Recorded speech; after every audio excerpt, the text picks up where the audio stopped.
All right, ladies and gentlemen, on today's podcast, we have a very special guest. He's an author, an incredible voice actor, and an all-around amazing guy, amazing talent, and really good at parkour too.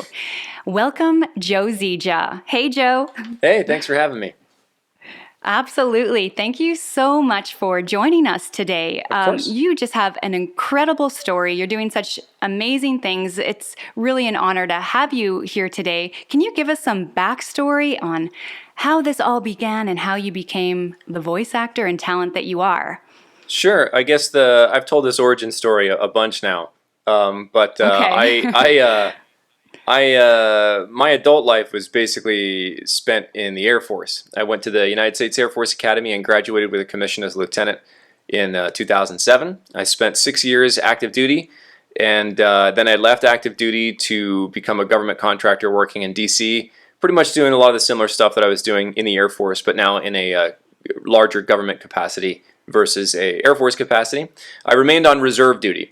And while I was working reserve duty one weekend, I happened to be talking to a friend of mine, and I said, you know what, I've always wanted to try voice acting. And I'm thinking cartoons, anime, video games, because I'm a gamer, and that kind of stuff sort of interested me. Never in a million years did I understand that it was an actual career. And Wow. he said to me, well, my company used to hire talent off of this website. Why don't you check it out? So I did. I had some equipment at home, and I understood the basics of sound recording because I was a hobbyist musician.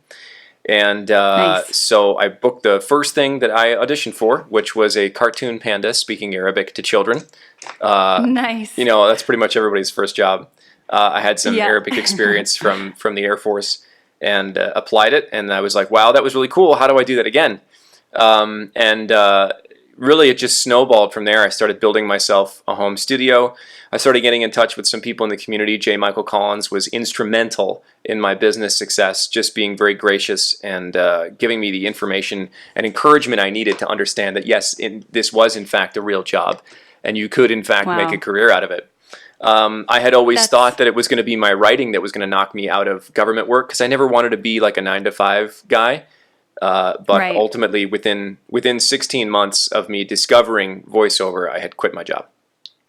That's a really incredible story. And J. Michael Collins is an awesome leader in our business and in our industry and helping other talent as well. That he is. And I just think that's so fascinating. Were you into theater and acting and when you were a kid, or was it just, I had how did that look absolutely, like? I had absolutely no theater experience or acting training or anything like that. I Wow. had when I was in high school, when I was a senior, I did the fall play. That was it. Wow. Yeah, that was it. The only thing that I can remotely relate voiceover to was very randomly when I was at the Air Force Academy, I got picked to be basically like the parade announcer. So like when we would do our Okay. cadet parades, occasionally I would be up in the podium being like, "And now approaching from your right is the cadet squadron," like that kind of thing. So I guess that was I didn't really put that together that was actual voiceover. But Right. yeah, it was just kind of like I was reading the parade script. That was it. That's funny. That's like when I was in high school, I used to do the announcements, the daily Yeah, there you go. announcements. There you And go. it was so fun, just thinking back to the things that you used to do. So now I can't help but notice this crazy gig that is just blowing up, the Nintendo gig. Can you tell us Yeah. about that? So I moved to Los Angeles in 2015 after I quit my job to try to hunt the bigger work, which is, for me, the bigger work meant games and animation, the storytelling stuff. I'm a big proponent of storytelling in different in media, and I love video games, always have. That's really just tangential to the fact that I ended up booking one of the lead characters in this game called Fire Emblem Three Houses, which, if you're not familiar, ended up being, I think, Nintendo's biggest launch of the year. It was like the #2 selling game in the United States. It was the #1 selling game in Europe when it came out. Fire Emblem is a long history of titles that are very story heavy, very character heavy. It's a strategy RPG. I played one of the Fire Emblems before, but Cool. so I was familiar with the game, and Right. yeah, and it just It absolutely blew up when the game came out and I made my announcement. I had to keep it secret for such a long time, as I'm sure you Of understand. course. Yes. And I knew, I slowly knew as we got closer to release that this was going to be big. Wow. I never thought it was going to be this big. And That now is it's like, so yeah, incredible. it's consumed my career, which is not a bad thing. So now, like, congratulations. Like, that's Thanks. so incredible. And it's so awesome to see you. I look at you as a trailblazer. Like, we all kind of started voiceover around the same time, and all of us have, done really well in our own paths. But when I see you, Joe, I just see you've got something. Like, are you going to do like on camera too? Like, I just see you being like this super famous guy. I have absolutely noted, like it usually like every couple of months someone will ask me that question. I have no desire to do anything on camera. You know what? Like Okay. I don't mind the on-camera process like for filming itself, but I could never Right. handle the audition process. Like Right. the idea of getting up, driving to Manhattan Oh, Beach, I know. like putting on pants, Yeah. like that kind of thing, just so I can be in a room with 40 other actors who are all staring each other down, and like, Yeah. no, forget that. I know. I'm happy. I I'm happy know. on my side of the glass. But if someone was like, Absolutely. "Hey, I want to cast you as the lead in the next Avengers movie," I'd be like, "Okay, sure." Okay. But And I just don't want to hey, work for it. Right. That really could happen. So what does a day in the life look like for you now?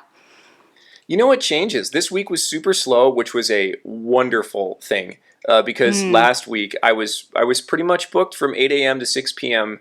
every single Wow. day, nonstop, traveling to different studios for different projects. I had, I don't know, 3 or 4 video game sessions last week, and a bunch of commercial sessions as well as like, I still maintain.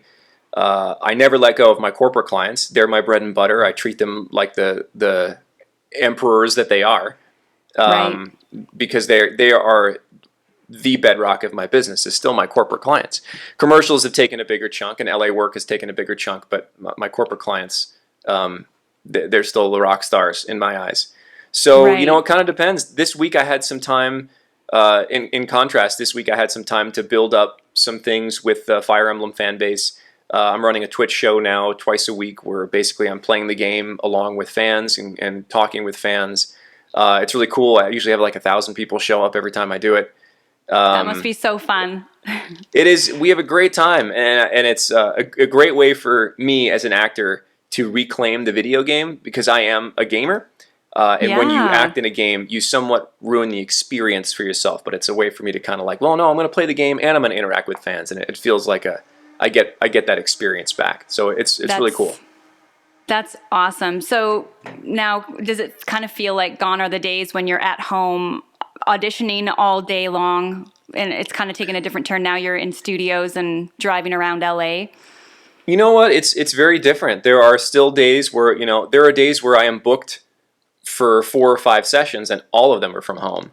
And there are days where I'm booked for 2 sessions, and one of them is in Santa Monica at 9 a.m. and the next one's in Burbank at 1 o'clock, so I'm gone all day, even though it's only 2 sessions. So it really depends. I would still say probably 70% of my work is done from home. I Wow. built my own studio here. I've got like a built-in booth designed by George Whittam, who I'm sure you know. Absolutely. And yeah, so it's this. I have my own. I have my own studio now. That's I had really cool. rented it out to other people, and yeah, it's great. I like I my, know- my current battle rhythm is good. That's great. I know your studio has evolved over the years. What did you do with your studio bricks? I sold it. Wow. I mean, within minutes of me putting it on that, like, hey, I'm selling my studio bricks. It was like, I'm put a deposit. Here it is. Wow. Wow. Studio bricks are amazing, and if yeah, I Yeah. would recommend studio bricks to anyone over pretty much any other booth. But now your booth, now your studio, it's probably like, I mean, anything better than a studio bricks. I mean, that's got to be next level, and to work with George It is as next well. level. It's professional level. Like, yeah. So now I read that you have your 3rd book coming out. You're also an author. Can you tell us about that? Yeah, so I was an author long before I was a voice actor, although I didn't publish my first book until after I quit my job. I've been writing for a long time. My current trilogy is called the Epic Failure Trilogy. Consists of 3 books: Mechanical Failure, Communication Failure, and the upcoming final book, System Failure, which is going to release on September 17th. I don't know when this podcast is going to come out, but September 17th is the release date. And it's a sci-fi military humor novel, like Catch-22 in space. So it's very, very, very loosely based off of my own experiences in the Air Force. I lampoon a lot of the stuff that the government does and the military does, and it's just this zany, wacky comedy about a guy who doesn't really want to do any work, and it doesn't go well for him. That's really the size of it. That's cool. Now, do you have more books in your brain that you want to write, or are you going to focus on voiceovers? Yeah. Ideas are cheap, right? So I have probably like 10 novels in my brain. It's just a matter of picking one. I am about 40% through another novel that we haven't pitched to editors yet, outside of the Epic Failure trilogy sort of universe. Completely different kind of novel. So do you? And then I have a couple other projects that are kind of like I'm waiting for a green light from like kind of writing in another person's universe kind of thing. Wow. Still waiting for the deals to get solidified on that kind of stuff. And so yeah, I mean, writing for me is very much a secondary thing. It dollar for dollar, it can't hold a candle to voiceover. The publishing industry in general isn't as strong as the voiceover industry as far as earnings go. So it's difficult for me to justify spending a large amount of time on novels and novel promotion. I really only do it when I have something coming out. Otherwise, I don't put a lot of energy into promoting the work. But in a good day, I'll get an hour of writing a day. Lately, since Fire Emblem came out, most of that extra time has been sucked up by Fire Emblem and making sure that I'm engaging with the fans in fun ways and using that opportunity. You're doing a really great job at that. So, noticing you, like watching you over the years and how you've grown, was there, is there like a business plan that I know you probably didn't have a business plan, but you're so driven. Like where does that come from? And how do you map that out? So I don't know that I ever really had a business plan. Every once in a while, I'll sit down and I'll make like and it's usually in conjunction with something else. I went to a course, Kalmanson and Kalmanson is a casting agency in LA. I did that one. So I went to their class. Right, the Working Pro class. There's an exercise that you do where you make like a 5-year plan or something like that, or you put goals for like every week, whatever it is. Every once in a while, I'll do one of those, but usually I write them and then forget about it, and it's just, I'm kind of flying by the seat of my pants. I think in general, I tend to be very flowy around whatever is happening. So right now, my Twitch channel exploded to the point where I was completely unprepared for how successful my Twitch show was going to be. So right now, it's just kind of like, okay, that's happening. I'm going to flow this way. Now I've got TwitchCon coming up in a couple weeks. Suddenly I'm going to San Diego for 3 days to mix and mingle with some of the most successful Twitch streamers in the world and hang out and talk about building business and stuff like that. So, I'm kind of going where the universe is gently pushing me. VoiceOver was the same way. I had no intent of making VoiceOver a career, but then I start looking at the numbers and what I can do from home. And, really my business plan has been to flow and then identify a target and go after it. That's really cool. Yeah. So now as you're growing and how are you going to scale? Do you have a team working for you? Is there people that you need to come on board now? Delegation? What does that look like? I do. I've had people working for me since March of 2016. I hired my personal assistant. So it started out with a personal assistant when I just couldn't manage, especially when I got to LA. And LA jobs are a lot more temporally demanding, right? They need you in a studio and they need you there for X amount of hours, right? Right. I wasn't used to that. My clients weren't used to that. So I'd be gone away from my computer for 4 hours and I needed somebody to kind of back me up. And so I eventually hired my personal assistant who is marvelous. She's worked with me for over 3 years now. She manages all of my bookings. She manages my calendar, my invoices. And so basically when I get in front of the mic, I bring up the cue that she has made for me. I read it down, I submit it, and I walk away. I try to there's a great book out there, Tim Ferriss's 4-Hour Work Week. Yes, I've heard of it. And that kind of like, that changed my business model in Ah, that anything that doesn't require my actual, like if it doesn't require the Joe Zieja signature on it, I wow. shouldn't be doing it. And I try to do that as much as I possibly can. So the more and more Kelly, who's my assistant, have gotten to work with each other, the more and more stuff I've pushed her way, to the point where sometimes she's cutting and submitting auditions for me. Wow. Or, it's just like, if it doesn't involve me talking into the microphone, I Yeah. generally don't want to do it. So, On the other side, like I've also hired a couple of people to help me start editing my videos that I do on my YouTube channel. I've got moderators that I work with for my Twitch show that help me run that. And so, yeah, I am starting to build up quite a bit of a team. that's amazing. Yeah. And how did you find Kelly? I need a Kelly. So Kelly, I found through Celia Siegel. Okay. She's actually a good friend of Celia, who used to be my manager. Yeah. And she actually used to be in the business in LA and then moved away and wanted to Oh. kind of dip her toe back in again. And it was just this serendipitous opportunity. So I found somebody who definitely knew the LA side of things, but wasn't as familiar with like the online corporate stuff. So we kind of achieved that sort of symbiosis there. And she still gives me advice on stuff. So she's not just an assistant; she knows the business. That's which has really been cool. extremely helpful. That's amazing, and I really would love something like that as well. What did your clients think of someone else answering your emails, though? Because I always feel like I've got such a personal connection with my clients. I wonder what that would be like. I was worried about that at first too, and it takes anybody who's going to hire some help, expect there to be some growing pains while you figure out how to delegate and Right. figure out, how to get hands off on stuff. I had some experience in the Air Force as an officer. I had lots of people working underneath me, so it was my job to make sure everybody knew what their role was, and then I just I managed the experts. I wasn't supposed to be an expert in everything. And that's kind of how I try to run my team, is I understand that I'm not the expert in everything. I don't try to be the expert in anything.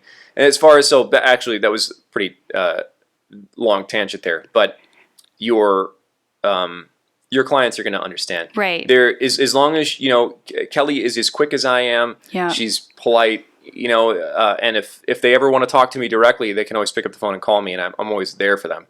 It's, I didn't have any problem I with love anybody that. being like, oh, I don't want to talk to Kelly. Right. There was some, like every once in a while we had to get workflows because my agents don't talk to me really either. Wow. They're going through Kelly as well, because if an agent calls me and it's like, Joe, can I get on your calendar? My answer is, I don't know. I don't manage my calendar. You got to talk to Kelly. So making sure that people knew, what the chain of command was, so to speak, I guess. That had a little bit of growing pains, but as long as you set clear expectations with people, Yeah. 99% of the time it's going to be okay. I love that. That's amazing advice. Are you still working with any coaches, or just no time for that? Like, can you, just even when you were working with coaches, did you have coaches for different genres, and how often did you train? So I went through a couple of different coaches throughout my career, but never very intensely. The only coach I worked with, what I would do is on if I was building a demo, right? I was like, I want a demo. I would contact a coach and be like, hey, let's work on my skills and then produce a demo for me. I did that with Dave Walsh. So Dave Walsh coached me in promo for 3 months, and then we built a demo together. And then we kind of parted ways. I didn't coach with him anymore. I did the same thing with David Lyerly, who used to be at Atlas actually in LA, and then moved to New York to be kind of like a consultant kind of role, and then moved back to LA, and he's now the head of VO at Riot Games, which produces League of Legends. Very cool. So before he moved back to Riot, I was like, David, I want a video game demo. I know you're a video game guy, because David coached me on commercials a couple times and promo a couple times, but we didn't really link up there. And then we figured out that we were both major video game nerds. And I was like, okay, how do I make a video game demo that shows that I am not only an actor but a gamer? Cool. And he's like, okay, here's how we're going to do it. So we worked together for months and then built the demo together. And that's it. I really don't do a whole lot of coaching or classes. I'll dip in and out to some of the casting agencies around here, just to kind of like keep my finger on the pulse of the commercial. Yep. Read, that kind of thing. Every once in a while, if I haven't met a casting director, I'll pop into a workshop. Nice. Sometimes those are effective, sometimes they're not. A lot of times, at least you get a good sense of what everyone's around you is doing, because in VO, as I'm sure you know, a lot of times we're very isolated. We don't get a chance to work with other people or even see other people work.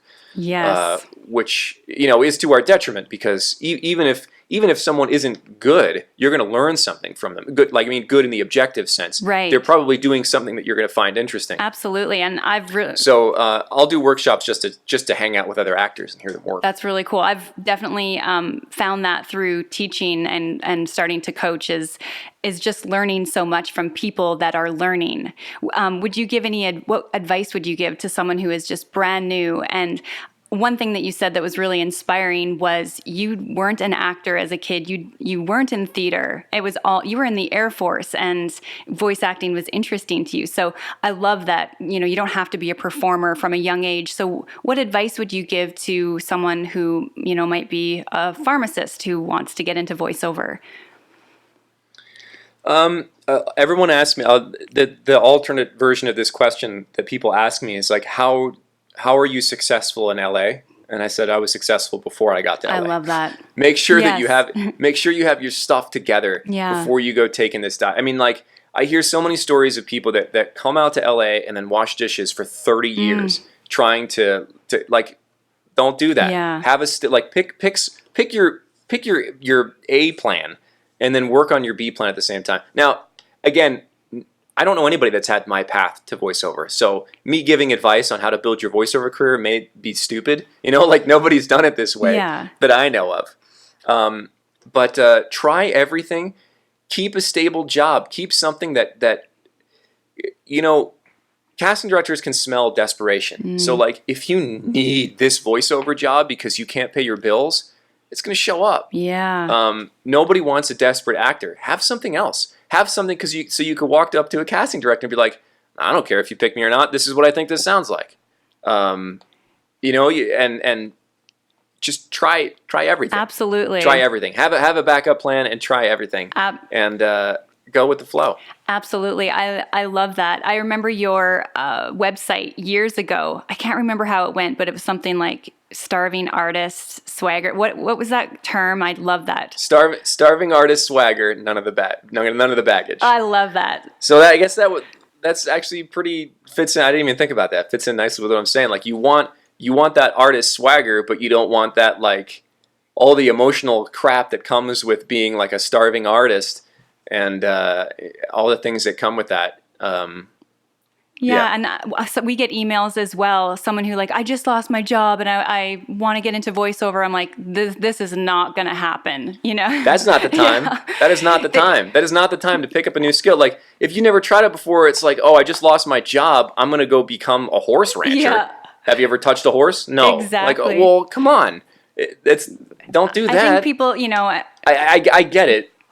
It's cliche, but they think, well, I've got a nice voice and you get to work from home. It seems fairly easy, but, you really got to learn the ins and outs of everything. And we have students that literally have been blowing up, like making thousands of dollars, like their first week out of class. And it's those people, that have that drive and that determination, that want it no matter what. So those are the ones that are going to... Yeah, and I bet they work their butts off. Absolutely. I bet they didn't just fall into a booth.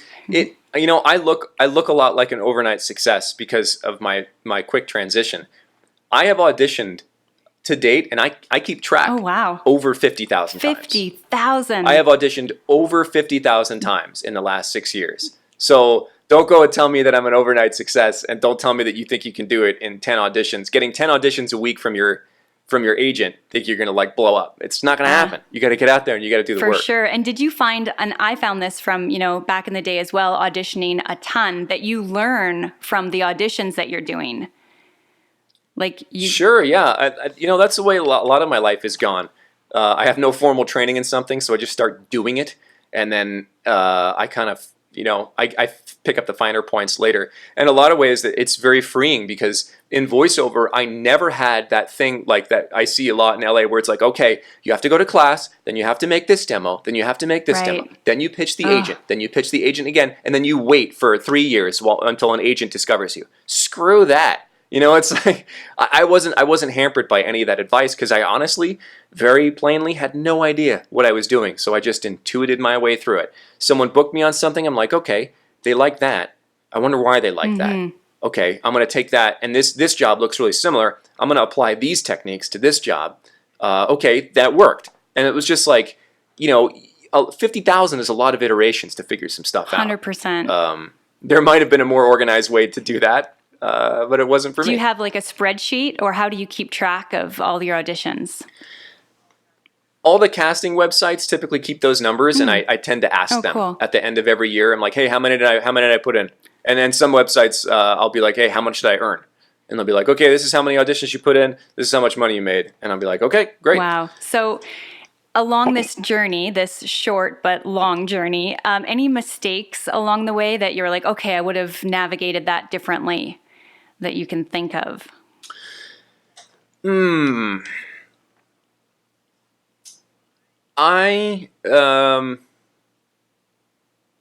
That's an interesting question. Mistakes I've made, probably in the way I think I handled some of my agent relationships. It was very difficult for me to integrate this, like, I am full freaking throttle VO guy, and then I kind of came to LA and I expected agents to be like, that's a full throttle VO guy, let's do this. But I found that agents weren't really like at my pace. So like I would be like, I'm here, and they're like, no, you have to slow down. You have to, like, you just need to relax. And I'm like, I am not here to relax. So finding it took me 2 years to settle on Atlas, and figure out that like I needed a team that reflected my business model. Do I think it was a mistake? I don't think it was a mistake. I had to learn. I learned a lot from the agencies I was at before I was at Atlas, but I would say like that was the thing that probably gives me the most pause, where I was like, I wonder if I could have handled this differently. I wonder if I could have achieved this little niche that I'm in quicker if I had done things a little better. Gotcha. Or, like if I had managed those relationships better, or come into it with a different set of expectations. Right. I think me and you have the same kind of go mentality. And then sometimes it's like, well, maybe patience might be, something that, well, for me, sometimes I need to be more patient. Yeah, definitely. It's like, no, let's do this. And it'll happen. I've told this story a lot lately because people keep asking me about like the whole Fire Emblem thing, and how like it's like, wow, suddenly you got so good at social media. And I was like, well, no, I spent the last year and a half agonizing over the fact that like I would lose jobs because I essentially wasn't popular enough. Like it was one of that conundrum where like I wasn't popular enough to get job X, but I couldn't in order to like. I needed job X in order to get popular. Oh. So it was, I spent the last year and a half basically learning YouTube and Twitter and like how to make videos, how to edit videos, how to do some Photoshop stuff, how to make things, what looks good here, what looks good there. And then all of a sudden when Fire Emblem hit, I was ready. It wasn't like I was an overnight success. I call it engineered serendipity. Yeah. Which is not my term, but I can't remember where I heard it, right? You need to be constantly prepared for that serendipitous opportunity. And when Fire Emblem hit, I knew exactly what I was going to do with fans. I knew how to make a cool video that I thought everyone would like, and mic it properly, and cut it properly, and add license-free music, and that kind of thing. Wow. So yeah, it's all about that's like such a prime example of kind of like the law of attraction, or, like when luck and hard work equal opportunity. Like you created that, right. You made that happen. And then, the success followed. That's really cool. Well, you were in Incredibles, and I mean, you've been doing lots of really cool things. Can you tell us about Incredibles too? Mm-hmm. Incredibles was kind of like, a lot of people when they're like, well, how did you do X? And it's so simple. I auditioned for the part and I got it. It was so simple. I got an audition for my agent. I read for a bunch of different things, and they brought me in. They actually brought me in for 2 days because I read a bunch of different parts. Originally, I was supposed to be one part, and then they eventually moved that over to another actor and then put me in a different part. So I was there 2 days working with the director, Brad, who was fantastic, and I ended up getting to meet the principals one day while they were all kind of hanging out, and that's it was a lot really of fun. cool. It was a lot So of fun. now, do you feel like with this buzz that those opportunities are going to present themselves more, and you're going to be like Disney star? What do you see happening? What do you want to happen? I mean, I hope so. I've recently been working on this show, Lego City cool. Adventures, which I guess apparently is the #2 show in its age group in America, like right behind SpongeBob. Wow. And I'm in Where every can episode we watch this? as one of the lead characters. That's Nickelodeon every Saturday at 11:30 a.m. Wherever you are. So Lego City Adventures is it's a hysterical show. I'm sure we've watched it. And yeah. Maybe And I maybe probably you have. didn't even. I'm usually doing dishes when the boys are. Yeah, maybe not. My boys are watching Legos. Yeah, I get that's that. cool. So yeah, you're already in those dream jobs. That's really cool. Yeah, I'm having a ton of fun. I mean, I would hope that work begets work. We all know that. I would hope that some of the hype that's building now just kind of gets my name out there, and then instead of what I always tell about people who complain about the idea that, they just cast the same people over and over again. They do because you're a risk. They don't know you. It doesn't matter, like, if you come into the booth having made X amount of money, they've never worked with you before. They may never have seen you before. You're a risk to them, which means that when they bring you into the booth, they're putting their reputation on the line to their clients who basically have their fate in their hands. So, it's my job to just work on not becoming a risk. Now, maybe they'll be like, oh, yeah, I heard of that guy. He's good in this. Go ahead and bring him in. Not so much like, Joe Zieja. Well, this audition sounds great, but can he do it for 4 hours? It changes the way you're perceived. So what would some tips be to make yourself not a risk? That's where I think the patience thing comes in. All of these little relationships that I've built over time, I plant seeds everywhere. I'm always trying to see what irons I can put in the fire, because you never know what's going to pop up. So just kind of get out there and do everything, whatever your anxiety can stand. Get out there and meet people, go to some stuff, do some workshops, reach out, do something funny online, just try everything. Eventually you're going to find something that you're very cool. Good at. And how do you balance work with your family life? You've got a beautiful family. Tell us about that. I balance my work with my family life by having my wife remind me that I'm not balancing my work and my family life. My wife has been my absolute rock for the last 6 years in supporting me and understanding when it's time to push and when it's time to say, Joe, you're pushing too hard and we haven't seen you in 3 days. So it's good because I've always been an overly ambitious, driven person, and she's really good at pulling me back and being like, hey, why don't we go do some? And she doesn't scold me. She'll just be like, hey, let's go out tonight. And I'll be like, great, let's do that. That's very that cool. Kind of thing. Now, have your kids gotten behind the mic yet? I mean, only my daughters every once in a while will go into my booth. They'll wander into my office and they don't really know what to do with the microphone for the most part, because they don't really get to see me work. They don't very often get to see my work after, because they're not playing the games I'm in. But they could watch Lego City. But yeah, no, they haven't been behind the mic. I know Beck has been behind the mic, right? He's actually did a Lego Star Wars and in Sesame Street. He's on Netflix show. He's been doing some cool stuff. Good for him. Do you think your daughter would get into it, or you're just not gonna worry about that at the moment? We don't know. like we'll present the opportunity. Ultimately, like I'm wary about having to mix that life with like a regular school Right. kid life, because I've seen, like there are lots of kid Oh, actors out here, yeah. and I know lots of actors that were kid actors, and I hear lots of stories about how, like, it was hard, maybe it wasn't worth it, maybe it was. So we're just kind of going to kind of let that develop organically. We're not going to push them into anything. If that's something that they really want to do, then we'll work with them Absolutely. on it. That's really cool. So, Joe, I heard that you're a good whistler. Can you, like, I'm wondering how Claude would whistle. I know it's a random question. Did I whistle in the game? I might Did have you? whistled in the game. I've been paid to whistle That's, several times.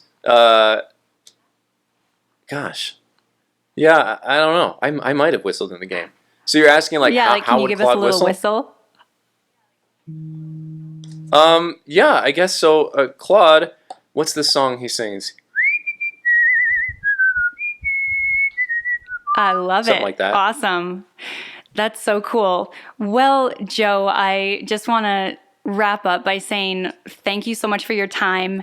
Do you Yeah, have any thanks for having last me. words for our audience, like where we can find you? Tell us, about your book launch again. Just give us that last push here. Yeah, so there's not many Joe Ziejas in the world, so pretty much Joe Zieja, Zieja, everywhere on the internet, on Twitter, on Twitch, on YouTube. My Twitch show is twice a week, Tuesdays at 4 Pacific and Thursdays at 8 Pacific. My book launch is happening on Twitch. I decided not to do an in-store launch. So we're going to do a Twitch launch party on September 17th at 6 p.m. at twitch.tv/Joe Zieja. We'll do some Q&A, I'll do some live reading, a bunch of giveaways, all the random antics that we have been getting up to on Twitch. And yeah, that's about it. You can find my books if you're interested in my books, which I do narrate Cool.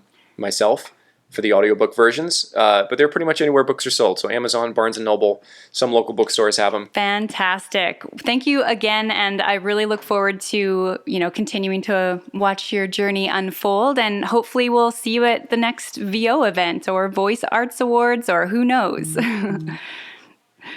Cool. Awesome. That'd be great. All the best to Thank you, you so Joe. Take much. care.